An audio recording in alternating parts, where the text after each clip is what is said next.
Good afternoon, everybody. Welcome to B4 Live from some paradise island. I don't know where. It's the virtual background of choice of Zoom. Good afternoon, Maggie, Colin, Johanna, Kate, Sian and David.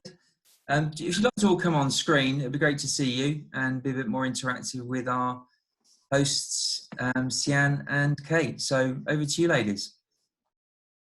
Hello, everybody. Thanks for joining us this afternoon. Sian and I both work in the travel industry on different sides of it.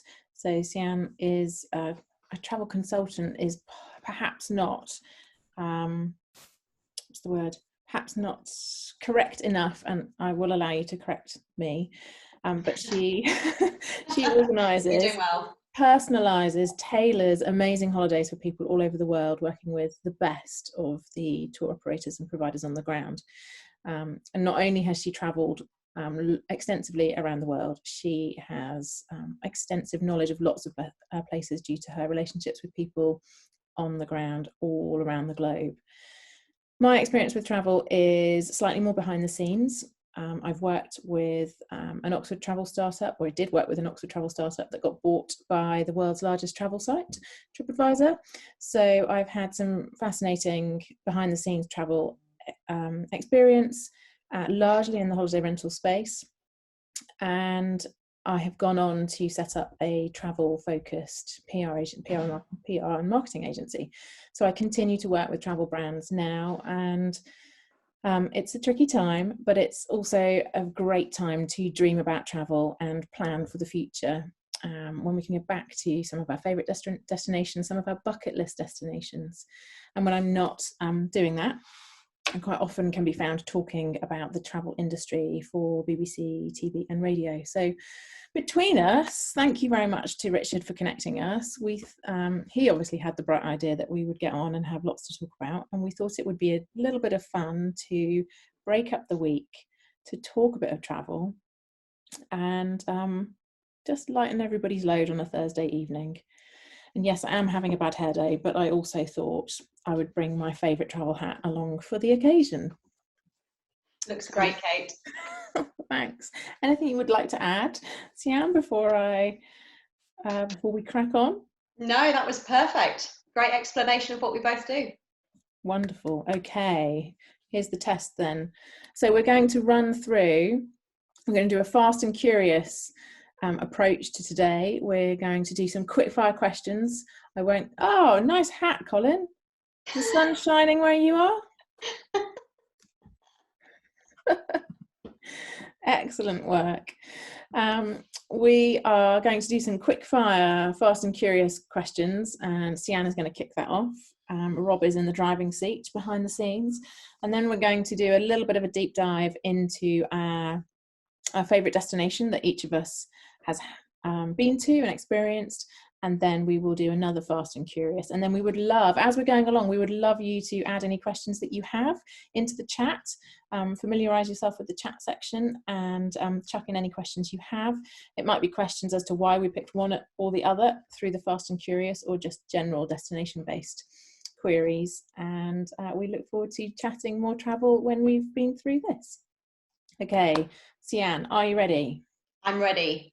Okay, Rob, off you go. Vacation. Postpone. Santorini. Zipline.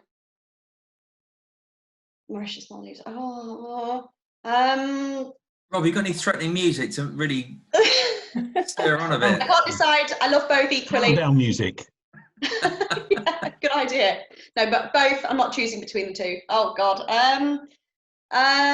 Tapas. Prosecco. Pizza. Roller coaster. Borough Market. Dessert. Jet ski. Beach bar. Independent every time. Cruise. Marrakesh. Oh, that's so unfair. Depends on what time of the year, but I would probably say New York.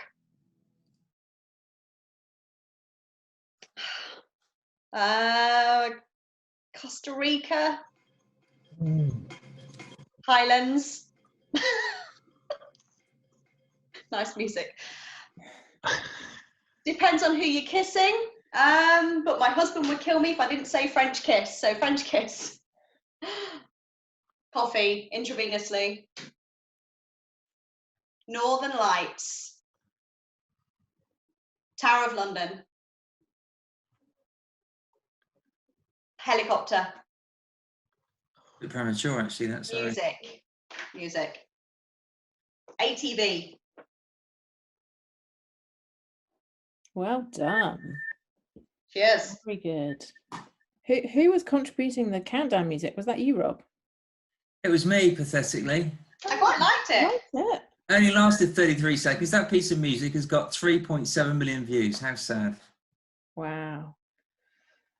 Alrighty. It's sad that you know that and that you told us, Richard. Well, it says it on YouTube, doesn't it? I mean, Richard. It's not like... Richard, Yes, I usually play that music during sex. Works a treat, just to delay everything. Yeah, but it's 33 seconds. Is that not too long? You should have waited for my punchline. You've got time for pillow talk afterwards, obviously. And a bottle of little wine. Kate's favourite, that is, Colin, by the way. Oh, Colin. Oh, Good Colin. choice. But how long do we need then? I just find a longer timer. Just repeat. Mm. Okay. Right, well, we're going to skip. We're going to move on now. I think that's wise. Put me in the hot seat. Okay. So, Kate, your favourite destination, your favourite long haul destination is? That's Australia, right? No, my favourite long haul destination is New Zealand. Okay. Why New Zealand? Well, by some misfortune, I'm married to a Kiwi. So actually, yeah. So we went there. That's where he proposed to me. And naturally, we have taken our boys out there a few times. And anybody, well, I don't know anybody who's been there who doesn't think it's not stunning. So yeah, it's a beautiful, beautiful place that I could go back to time and time again and even live there. Are they the famous hiding tortoises, that picture? The rocks, the Meraki boulders, they're dinosaur shells. Do you not know that? Of course they are. How big are they, Kate? They're massive. So there are some up to my shoulders. Wow. Wow. I assume that is a sphere and it's buried in the sand. Yeah, and there are some that are literally cracked open and you can sit within them. Wow. Like a Venus flytrap. Yeah, so they're millions of years of weathering. Yeah. I have to do the never eat shredded wheat thing. So they're on the east coast of the South Island between Christchurch and Dunedin. Are they volcanic? I don't know. Do you want me to Google it for you, Colin? Yes, please. I'll do that. I'll just be the research assistant in the back. Spell Meraki. What are they called? Meraki boulders. Moeraki. I think they must have come. I think they're volcanic and they've rolled down the mountain and then a few billion years of weathering. And then you've got a giant marble set, haven't you, to play on the beach? Yeah, I mean, good luck pushing one of those around. Yeah, well, I don't know what the New Zealand men are like, but the British men wouldn't have much trouble with that, I can assure you. I think this is a webinar in itself, frankly, the Meraki boulders. So what is it you love about New Zealand, Kate? Bringing it back. Oh, it's such a diverse Hang on a sec, I'm still country. Googling. Oh, God. You Google while we chat. Yeah, it's like herding cats. Go on, Kate, you answer the question. Well, yeah, so it's such a diverse country. So I have spent most of my time in the South Island, but and the South Island alone is, you know, the mountains that you can see there in Queenstown to the lakes, rainforest, pancake rocks, glaciers, waterfalls, beautiful beaches and lush national parks. There's the pancake rocks. That's Dunedin Harbour on the top right. And most of the roads are like that, bottom left. There's nobody on them. The vistas are amazing. And when you do meet people, they are genuinely lovely and hospitable. What's your favourite time of year to go? Gosh, this is a tricky one. So the only time of year I haven't been is spring. The first time I went, it was winter, and even in the subtropical north, it wasn't as warm as I had hoped it would be, but it was beautiful. And then in the deep south, it was minus temperatures, but we got to go skiing. And then the summer is just glorious because they do have proper summers. It's hot across the country, and there are beaches always within an hour or so's drive of pretty much wherever you are. Wow. So you've done both North and South Island? Yeah, I've done less of the North Island. So I've done the Bay of Islands, which is fairly far up the North Island. And I have actually lived it up quite nicely in a very wealthy suburb of Auckland, which is like being in a coastal semi-urban environment with a massive cafe culture, and everybody's wearing in active gear and just on the beach and whatnot. It's just a very, very chilled lifestyle. Kate, Yes. sorry to butt in on Sian's intrepid questioning. Do they have is there like a north-south thing going on with New Zealand, like we'd have here, or are they quite friendly? Let me Google that for you, David. I'll just find out for you. I mean, I've never been. I would say there's an Auckland everywhere else thing. Right. So like London. Yeah, and I think it's something like there's a population of something like 4 million people live in Auckland, and the other 1 million people live everywhere else. Right. So, yeah, Auckland isn't the capital city, but it has all the vibes of a capital city. It has all the kind of quirks and almost attitude that goes with being the hub of everything.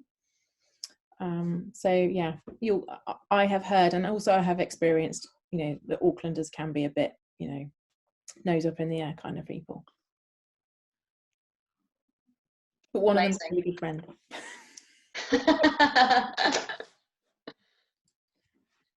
Oh, we're moving on.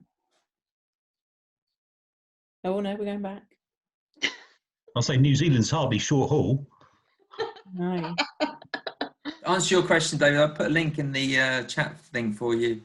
There's quite a lot of theories about the boulders. Volcanic is one of them. But they're definitely dinosaur eggs. So, Sian, shall we move on to your favourite all time? So we flipped. So I went long haul. Sian has gone short haul. Yeah. So what's the great reveal? Where's your favourite short haul destination? My favourite short haul destination is Iceland. Ooh. Wow, nice choice. Now, I've not been, and the people I know who have been have mostly talked about how expensive the beer is. Yeah, super expensive. Whereabouts in Iceland did you go? So we did a few days in Reykjavik and then made our way along the south of the island towards the east. We never actually got all the way east, partly because most of the roads were inaccessible at that time of the year, but mainly just because we were short of time. There's literally so much to see, but getting from one place to the next is quite a drive. So you really have to allow yourself a good day in each stop just to go and visit and just to have a look around. Wow. So how long did you go for? So we went for 10 nights in total, but actually we probably should have gone for the full 14 nights or even longer, because as I said, we barely scratched the surface. We did probably just over half of the south of the island. We definitely want to go back and do the rest, because there's so much that we didn't see inland, and there's so much that we didn't see on the north as well. So we will go back maybe next year and take our son with us, hopefully. Nice. What time of year did you go? What, Colin? What time of year did you go? So we went in February, the end of February, which in hindsight probably wasn't the best time of year, but that was way back in 2013 before I knew better.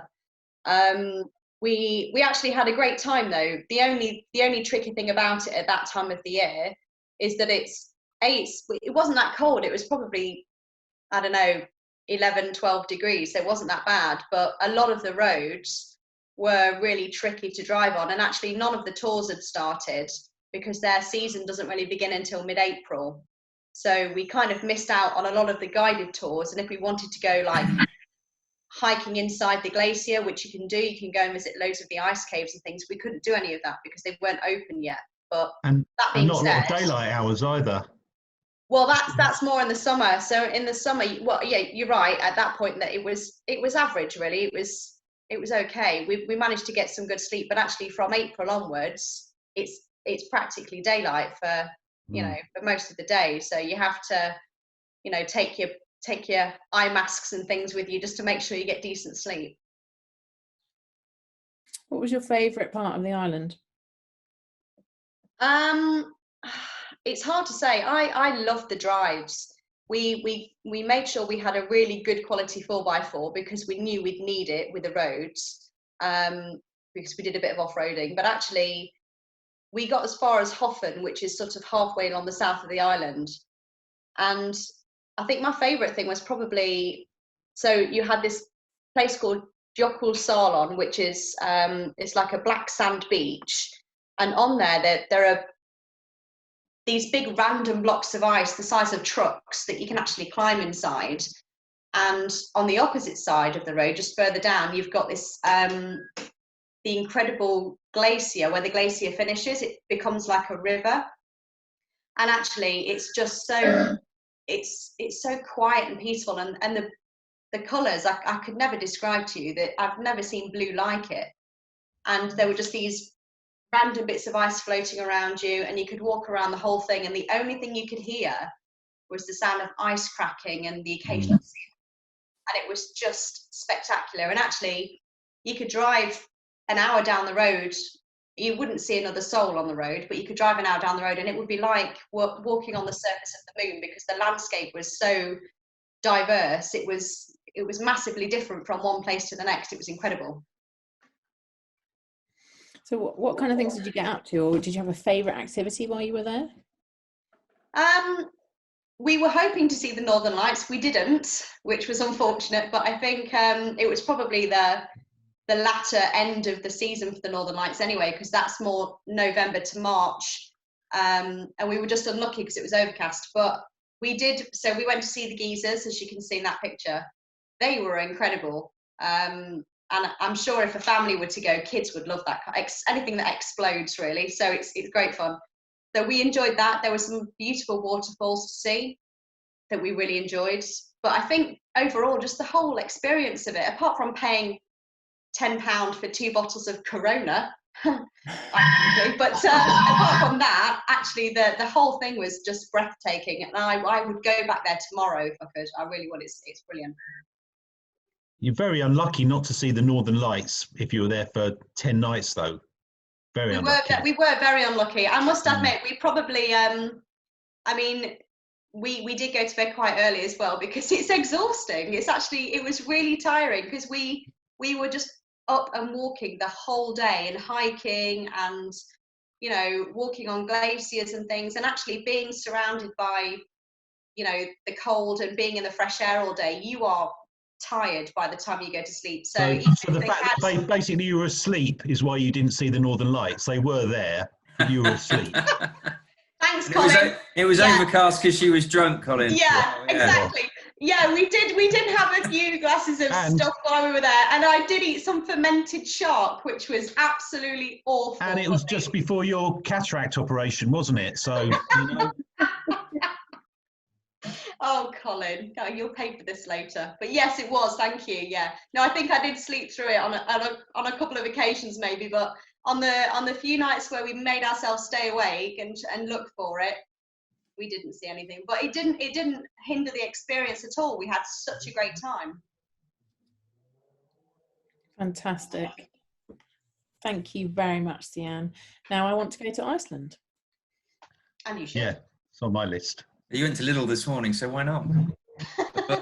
Little steps. Oh Little dear. steps. Oh, Richard. My top, my second destination is Ireland. My top one would probably be Wantage, I think. Nice one, Colin. Yeah, That's where it all happens. to get some biscuits. Where did you keep going to? I don't know. He's just trying to keep it interesting, I think, you know? He Is likes he? to do this. You're going to wear a different hat this time. Maybe he's gone to get the last of his biscuits. Just because you can't see me doesn't mean I can't hear. I ate the last of his biscuits. Oh, from a distance. Yeah, Yeah. she revelled in it. There was a lot of I did. gloating. I bought him some biscuits from a local shop, this umami shop that sell these amazing cheese. They're called sea biscuits. They're these cheese crackers that last for months because they were designed for sailors. And I bought him some, and I ate them because we're in lockdown. What was I to do? Sorry, Colin. I'm not sorry. Right then. Well, thank you for that. All about Iceland. You're welcome. It's my turn to face the gauntlet. How's your countdown music prep going, Richard? It's not really prep, it's just sort of a bit of Googling, but I can bring it on if you want. Off you go. Oh, paddleboard. You got the adverts first, sorry. This is so tricky. You see so much more by train, but you get somewhere so much quicker by plane. And it's totally anti-climate, but I'm going plane. Gourmet every time. Ooh, champagne to start, Cremant to finish. It would have to be Rome. Always a camper van, never a caravan. New Zealand every time. Oysters. Ski. Always self-catering. Oh, Mont Blanc. Well, depends where you are, obviously, but I would probably make Castle. So much more curiosity. Real books every time. Oh, tricky. Hot sun, animals, adventure versus roads, touring, craziness. Gerald Durrell. I spelt wrong, isn't it? Yeah, lovely that one. Durrell. See, we argued this yesterday. Is it Durrell or Durrell? Durrell. It's Durrell. Durrell. Oh, surf or sailing, South Devon. Oh, neither, but trail hike. What about a spa hike? That'd be quite good, wouldn't it? Hike? No. Let's go hail triking. Yeah. Hail triking. That sounds horrendous. River. Snails. Oh gosh, long haul's so exciting. Short haul, you can see so much more. Long haul, play park. Oh, pyramids. Gozo. Ooh, yes. Beach volleyball. Oh, Loch Lomond. Two amazing Eastern European cities. Budapest. Now it's your turn. Let's bring. Should we bring? Sorry, I'll let you carry on. You get involved. Oh no, you're just the natural host, Richard. It's okay. Let's hear from Maggie and David, shall we? Because they've been very, very quiet and light in the background. Yeah, not like Colin. And David can tell us whether that is Newcastle Beach or not that I'm sat in front of.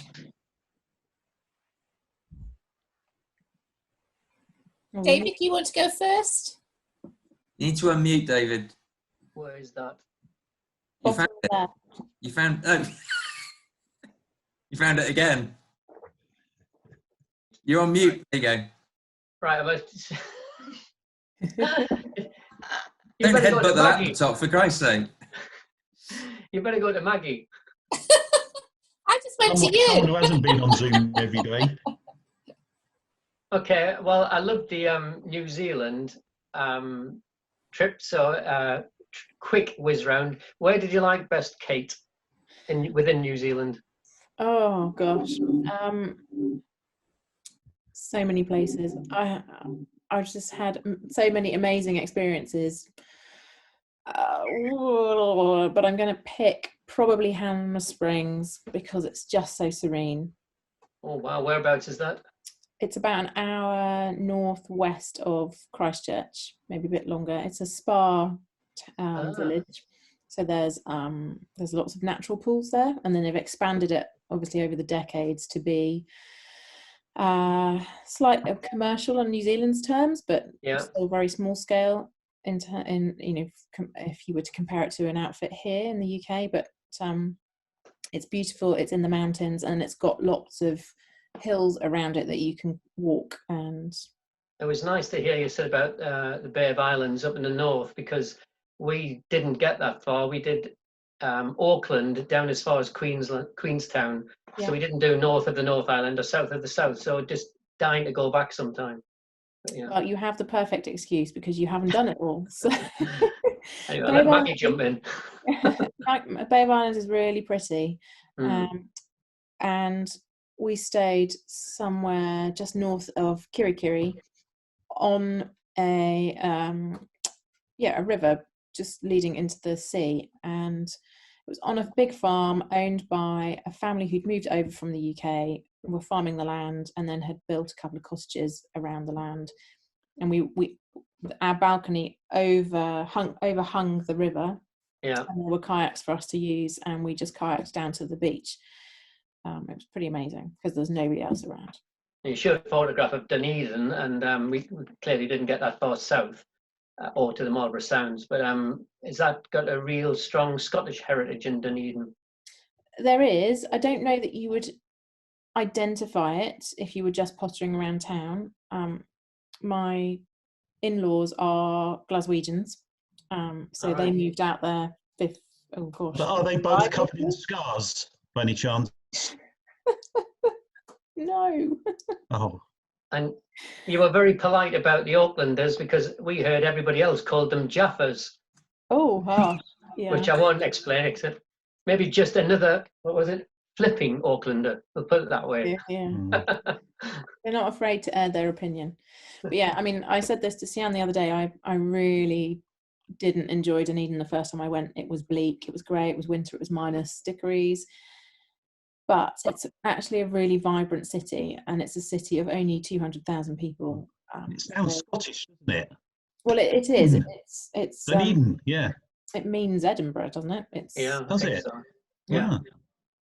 And there's a big bronze statue of Robbie. What's his name? Williams. Robbie Burns. Robbie Burns. Go, Maggie. If you're a Kiwi, you flip your vowels around. I've got a quick question on New Zealand, if that's okay. Another one? Well, I haven't had. This is my first one. The first one was geographical. This is on travel. Go for it. Because I was actually looking at motorbike tours. Mm-hmm. And is that the sort of place you could get round in a week, 10 days? Probably one of the islands, or not? One of the islands, yes. It would be an amazing island to motorbike around, because the road. And same question, if you don't mind, to Sian, because I was looking at Iceland as well as an option. In fact, perhaps she could enlighten us, because it doesn't seem to be the sort of destination that you'd want to go to if you were an elderly person. Is that correct, Sian? Depends on what you're determining as elderly. I mean, anyone older than me.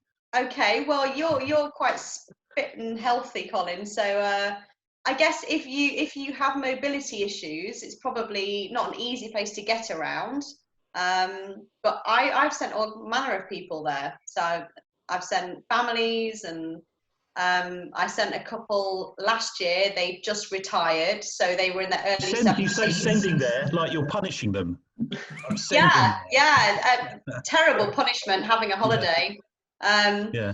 So, you know, and they had a great time, and they were in their, I think she was in her early 70s and he was in his late 60s, and I don't think it makes no difference really, but I'm glad you asked. It's a good place to sort of twin with New York, for example. Right. And a lot of people don't know that because Iceland Air has its hub through Reykjavik. Ooh. So actually you could do like a week or so in Reykjavik and then travel around a bit through Iceland and then go on to New York. So it's only another 6 hours or so on a flight from Reykjavik. We used to fly over Iceland in the old days when we flew to California, because you had to because it was only a twin engine plane. Yeah. It wasn't propellers, but you had to fly over a land because you had to be within 2 hours of an airport, you know. And I'll never forget driving over those I don't know what you call them, those vast plateau of Iceland in February, just hundreds of miles of nothingness. Sorry, Kate, we were talking about New Zealand. You got sidetracked. Yeah, well, no, you had a really good question about motorbiking. Yeah. Two great countries with fairly open When I saw those roads, I thought, oh, this does look a good place, you know. I bet it would be, actually. I bet it'd be beautiful. Is it, Kate, you know, with New Zealand, when you guys go, do you organise everything before you go? So do you kind of know where you're going to stop? Do you have your hotels booked, or do you just wing it when you get there? We pretty much know where we're going, but twice we've camper vanned it, and we've done it outside of peak season, so you can rock up at any, well, you can do a lot of wild camping out there, so that's good, but also you can, out of season, you can rock up at the campsites, and there'll always be a spot for you. And they're so decent, they're so well set up, they're clean. They're just really nice places to be. Amazing. So I celebrated a big birthday in January. So 2020 was meant to be my year of traveling. Oh. So at the moment, I don't think it'll happen. I'm meant to be going to Seville in June, and then I'm doing a yoga retreat in Croatia in September, and I'm going to Thailand on a yoga retreat in next April. So I suppose it is kind of a COVID related question, in that, you know, which countries or areas of the world do you think are likely to open up sooner than others in terms of travel?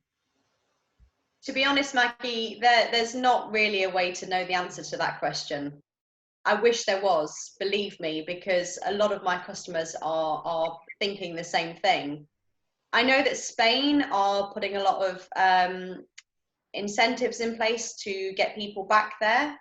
You know, Europe's been quite proactive with how they've dealt with things. So, you know, they're hoping that there'll be a summer industry from the UK. I know that some of the European countries have not spoken very favourably about how we've handled things. And so, for example, Ibiza are basically saying that the UK residents won't be welcomed initially. They'll welcome the rest of Europe first, and then the UK will kind of roll out later, because they think that we've handled things, we didn't lock down quickly enough. But there's no way to say. I think long haul destinations, America's still going to be struggling for a while, even though, again, they're opening their beaches. Disney's closed indefinitely, which has never been heard of before. They're trying to get ways of opening up again, but there's just no way to tell. I've got my own trips planned this year, and I'm still fingers crossed, you know, that they're going to go ahead, but there just isn't any assurances right now. And I think the problem is that, you know, the travel industry has suffered really badly, and I think it's one of the hardest hit in the industries, because, you know, all the airlines have kind of suffered massively. Air Mauritius went into administration the other day, and I was putting something together for a customer going to Mauritius, so that massively impacted. We just don't know. We're hopeful, but again, I'm delaying everything as much as I can to the very end of the year or the start of next year. Bit of a random, Sian, but something like Disney, how long does it take to, I mean, how long did it, because they've obviously never done it before, to mothball an operation like that? And then how long will it take it to crank it up again when there is some light at the end of the tunnel? I mean, it's the sort of thing that could take months, isn't it? Yeah, it could.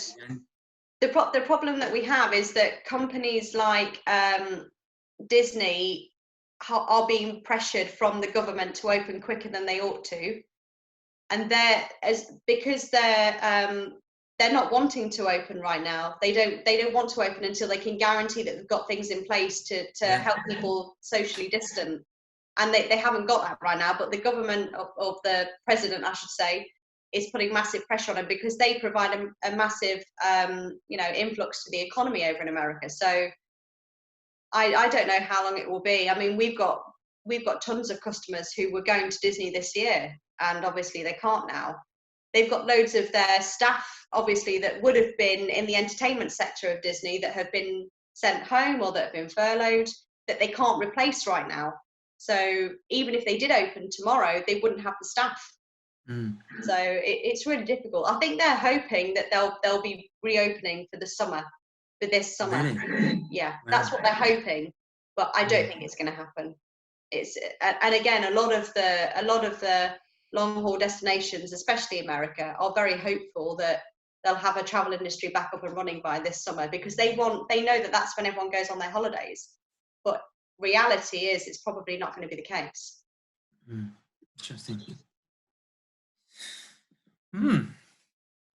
Any other questions from the floor, the virtual floor? It's interesting that on the long haul we'd been to New Zealand, but on the short haul, that was Sally and I's destination of choice this summer. We just couldn't kind of work it out. We hadn't booked anything, fortunately, but I was interested in what you were saying, Sian, as well, about one of the things when we were just looking at it, it seemed almost too big to get everything in that you wanted to do. It is. It's a lot bigger than people realise, and I think actually driving from, so for example, getting from Reykjavik over to Hoffen, which is halfway along the south of the island, it took quite a few days. But that is because for a 3 hour, what would take a 3 hour drive normally takes you about 6, because you are literally stopping constantly to take pictures or to. You've seen, something you want to go and explore or hike on, and it's an incredible place to go. It really is a beautiful place, but you need a week at least to do it, the Golden Circle, which is the Reykjavik and the geysers and the waterfalls and everything else, and that's the very basic. And then did you travel by hire car, 4x4, some sort of hire car between places? Exactly. So we spent 3 days in Reykjavik to begin with, and obviously when you're there you don't need a car, because Reykjavik you just get around on foot. But then from there on you collect your 4x4, and a 4x4 is advised just because you will do a bit of off-roading, or you might do if you want to. We certainly did because it was really easy, but I think depending on what time of year you go as well, the further sort of inland you go, you might encounter a bit of ice or a bit of snow or whatever, and you need the 4x4. But yeah, it's great. Maybe one day we'll have to come back and chat to you. Absolutely, yeah, you should. One of my favourite programmes, which has just finished, is Race Across the World. Oh, I love that one. And I've loved watching them go through South America. So if you only had 2 weeks to spend in South America, where would you go? Oh, Kate, do you want to answer that one? Oh, well, that's hard, because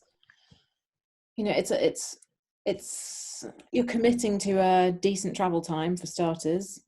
So getting there, it's easier than it used to be, but it's still not the easiest place to get to. And Brazil is enormous. Costa Rica tends to be the place that people suggest first, because it does the best mix of beach, rainforest, and history. So, and you can do all of that in that sort of time frame. So Costa Rica tends to top the list of, if you've never been before and you're not certain at this point you're ever going to go back, go to Costa Rica. Amazing wildlife, cloud forest, the whole thing. If you want more of an experience, it's another place that you could go and drive and spend quite a lot of time while driving or riding a motorbike. I can't remember the name of the road, but there's a really, really long road that takes you down, almost down the middle. And it's called the Great Central Road, I think, Kate. is it? Well done, Colin. Excellent, thank you. But it's diverse culturally, it's diverse in terms of how advanced or not it is. Quite often people go to the Galapagos Islands, but they completely ignore Ecuador. And, you know, most recently you might wanted to have avoided Ecuador for safety reasons, but actually it's an amazing destination in its own right. So if you're going to do the Galapagos, it's worth adding in time to spend in Ecuador too. Lots of the coastline is worth just seeing from a boat of some description. It's really Trans-Amazonian Highway, by the way. Thank you, Richard. I think as well you can do I'm just here to serve. Thank you. You can do a really nice stop en route to somewhere like Ecuador to do like Buenos Aires, and you can really make a good trip out of it. You know, and actually I did one for a family last year, and they didn't want to do the cruise option around the Galapagos because, as you say, there are lots of cruise options, but I think it depends on what you want to achieve. This family in particular, they were happy going from one. They'd do a bit of time on one island, and then they moved to another. And you know, you can equally see as much as you like doing it that way, or doing it in the cruise fashion. I'm not a big fan of cruises, especially around, I think, that part of the world. It just gives you a more authentic experience, I think, if you island hop in another way.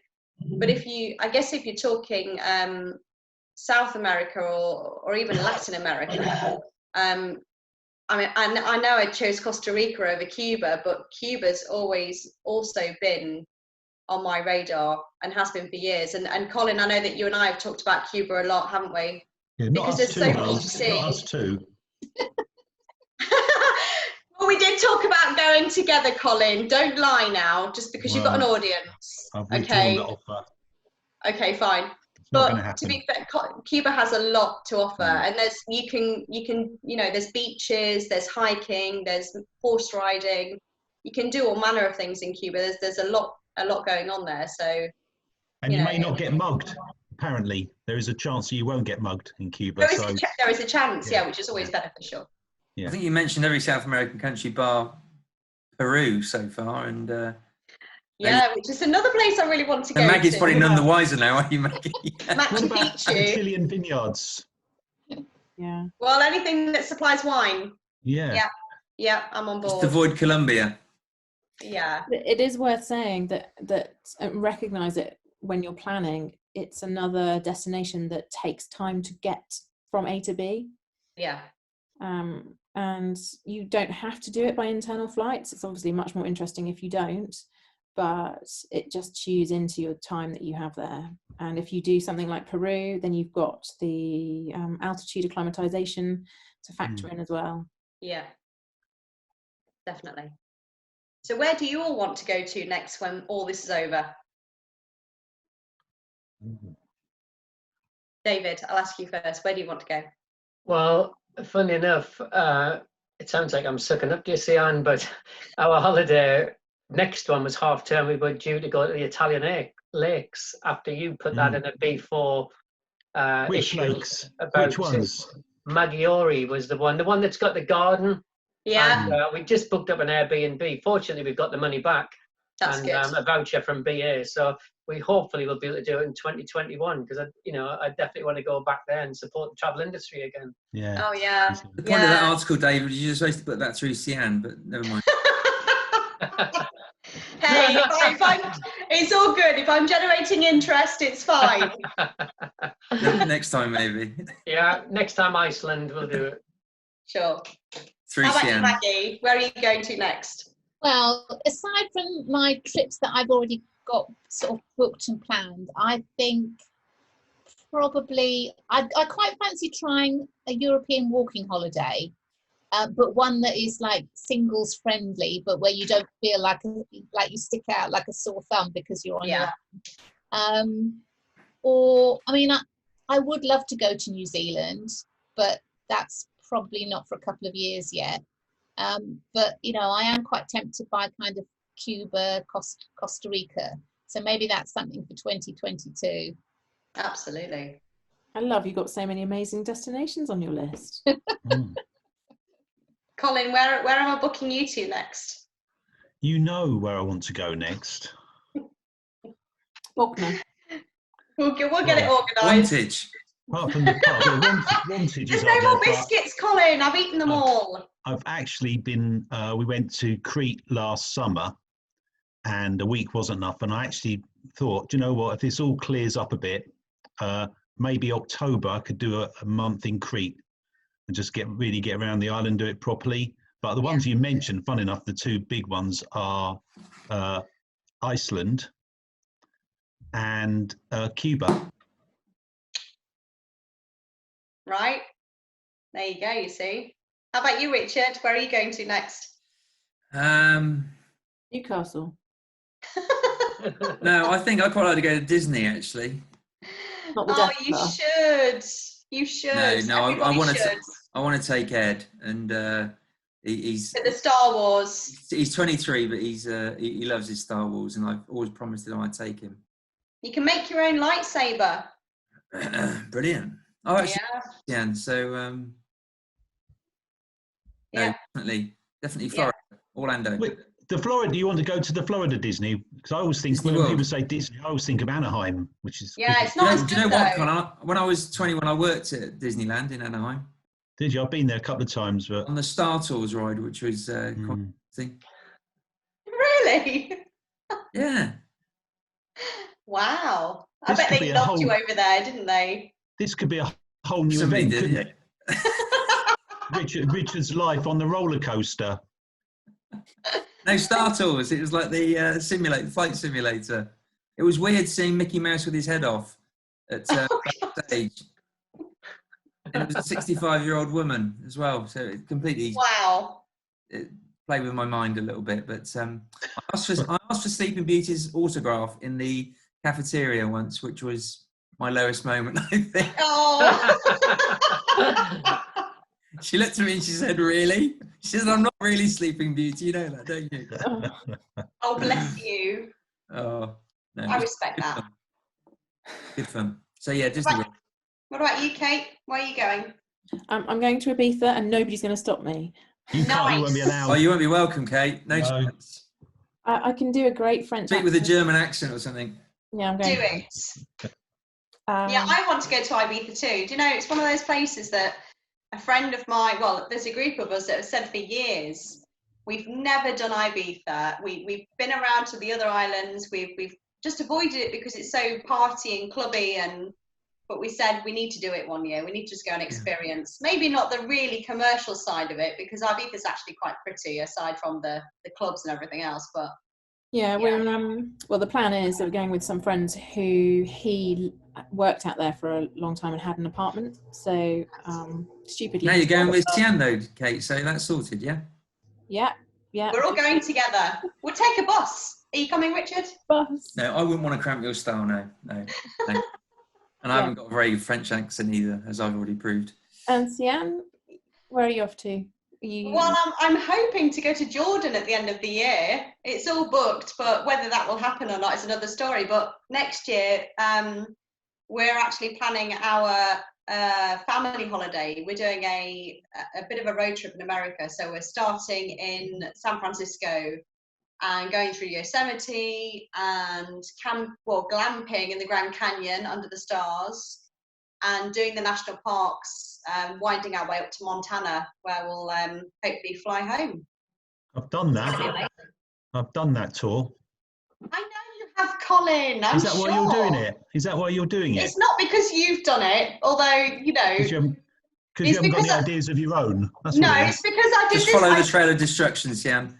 It's because I did this. So I put this trip together for a family who are going next year. They were due to go this year in July, but they've postponed it for next year. Oh, I now. remember. Yeah, I remember you talking about that, yeah. Exactly. And it really, because you know, when you sort of sit down and work on trips like that, it's very intricate, and you're thinking of all the elements. So you think, oh, they need to go to this part of California because there's something really interesting to see. And as I'm doing this trip, I'm thinking, this is my dream trip. This is my dream trip, and I'm sending somebody else on it. So I put it to one side, and now we're going to do it, basically. So good. Should we ask Rob before we close, because he's hung on for dear life. You there, Rob? Oh, Rob. Yeah, I'm here. Where do you want to go, Rob? I'm going to Vienna to see my family. Nice. Fantastic. Vienna. Vienna. Beautiful. To me. Oh, Pathetic. I didn't even hear all of that, but I heard the last 2 words, and that was enough. yeah, exactly. Was it And on me, that note, who's joining us for Speed Networking Friday tomorrow? What time is it? 4 o'clock. And tomorrow there's a chance to win a bottle of Toad gin. Ooh. Ooh. Oh, I do like the Toad, guys. Yeah. So How that's do we join that then, Richard? Just sign up for the webinar on the B4 Live pages. Okay. I'll send you the link. So, yeah, Thanks. do join us. We've got about 4 places left. It's amazing what booze does to get an audience. Is Absolutely. Andrew Hancock in the list again? He is, yeah. He is. Andrew from Brand Asylum. Yes. Bless him. Love that guy. Oh, thank you, ladies. It was very informative. Yes, thank you. Thanks, Thank you. everyone. And Thanks, good Maggie. evening, Thanks, everybody. David. Nice to see you, Colin.